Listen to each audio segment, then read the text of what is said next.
inside that theater. One thing we have learned is that his parents live in San Diego. And Heather Ford with KSWB is live in front of their home now with more for us. Heather?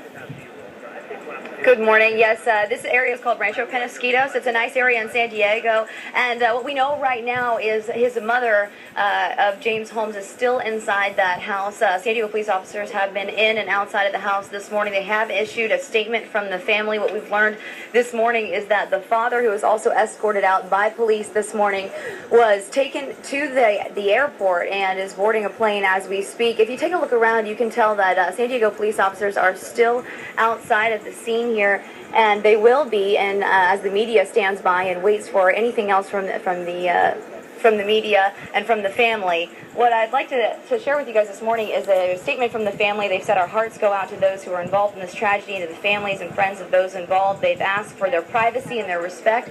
We've been out here this morning speaking to the neighbors who live right next door, who live down the street, who have shared information with us saying that he hasn't been here for about a year. They haven't seen James Holmes in the area, but he did go to high school in this area. They were able to bring up that yearbook photo, which I believe you all have seen in your newsroom as well, of James. He graduated in what's believed 2006 from Westview High School and lived in the area. They saw him around. They said he was a sweet child, and many neighbors out here this morning are shocked to hear the news of what has happened. The next door neighbor who we just spoke to said they've had Christmas parties in this home, and it's very hard to believe the news this morning. But that's the latest from Rancho Penasquitos. For now, I'm going to send it back to you guys in the studio. Yeah, so many families affected. Heather, thank you very much. Heather Ford with KSWB. So just who is James Holmes? Everyone's so surprised.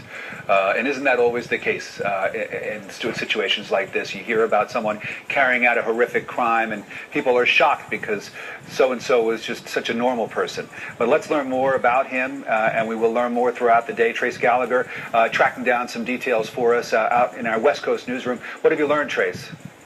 Trying to fill in some of the blanks that Heather was just talking about, Rick. She said that the neighbors noticed that he hadn't been there for about a year. That's because for the past year he has been in Aurora, Colorado. He is, in fact, or was a med student at the University of Colorado. The university has confirmed that to us, studying to get his PhD in neuroscience. He went the whole year. He went from the fall of 2011 and apparently just dropped out last month in June, so completed 1 year and then made it known that he was not planning to come back. Prior to that, we have also confirmed that he did get a neuroscience undergraduate degree from the University of California, Riverside, about 70 miles from here, and our information leads us to believe that for a time he may have lived on campus as well as being at his parents' house down in San Diego, which is where you heard the earlier report. Now, you see the first picture of him there. We're getting more pictures of him in high school. And again, we are also learning that this booby-trapped apartment, that is booby-trapped with some sophisticated device,